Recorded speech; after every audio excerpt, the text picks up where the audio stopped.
ازيكم يا اصحابي؟ دلوقتي هنتكلم عن قصة عرس قانا الجليل. كان في يوم فرح جميل في قرية صغيرة اسمها قانا الجليل.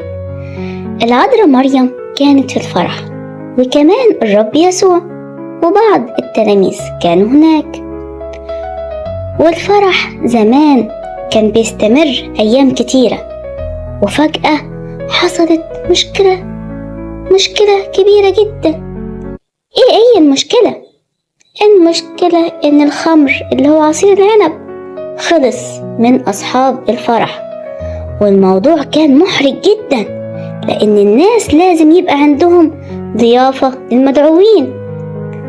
طب ويا ترى ايه اللي حصل؟ العذراء راحت للرب يسوع بهدوء خالص وقالت له ليس لهم خمر.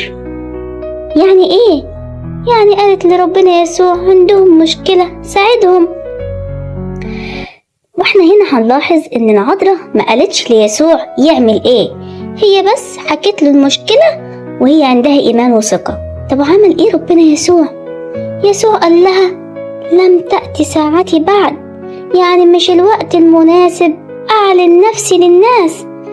لكن العذراء كانت واثقة جدا في ربنا يسوع، وبكل هدوء قالت للخدام مهما قال لكم فافعلوا. يعني ايه؟ يعني اسمعوا كلام يسوع حتى لو مش فاهمين. طب وايه اللي حصل؟ يسوع قال للخدام املأوا الأجران ماء، والخدام سمعوا الكلام فورا بدون سؤال. بعد كده يسوع قال لهم يقدموا للريس. هيقدموا ايه ده؟ المية؟ هنشوفه. لما داق رئيس الحفلة العصير، مش هو مية، لا، ما ربنا يسوع حوله الخمر. كان قال ايه ده؟ انا اول مرة ادوق احسن خمر في حياتي، مش بايظ ولا حاجة، ده طعمه حلو خالص ومظبوط. وبكده يسوع عمل اول معجزة ليه بهدوء وفي بيت بسيط. الله، دي قصة جميلة ومعجزة جميلة. طب هي ايه الآية الذهبية بتاعتنا؟ الآية مهما قال لكم فافعلوا. ودي جت فين؟ جت في إنجيل يوحنا إصحاح 2 آية 5. مهما قال لكم فافعلوا، يوحنا 2:5. تقدري تتكلمي على القصة كده باختصار؟ أيوة، في الفرح المية اتغيرت لخمر عصير عنب لأن العذراء طلبت بثقة، والخدام أطاعوا من غير جدال، ويسوع تدخل في الوقت المناسب. زي ما يسوع ساعد أصحاب الفرح، هو كمان بيسمعنا وهيستجيب في الوقت الأفضل لينا. برافو عليكي. دلوقتي هنسأل شوية أسئلة. 1. السؤال الأول، فين كان الفرح اللي حضرته العذراء مريم؟ كان في الناصرة ولا قانا الجليل ولا أورشليم؟ الإجابة ب، قانا الجليل. برافو عليك. 2. إيه المشكلة اللي حصلت في الفرح؟ الأكل خلص ولا الخمر اللي هو عصير العنب خلص ولا المكان كان صغير؟ لا، الخمر عصير العنب هو اللي خلص. الإجابة ب. برافو عليك.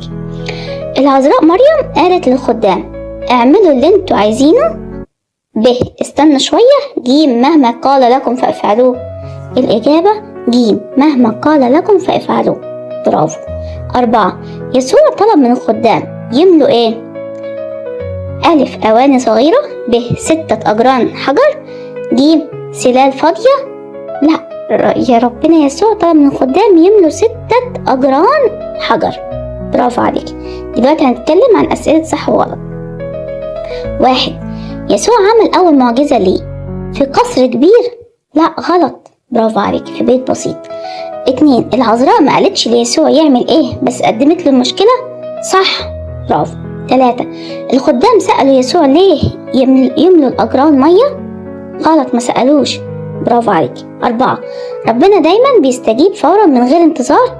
غلط. برافو عليك. أسئلة قصيرة. ليه العذراء راحت لربنا يسوع؟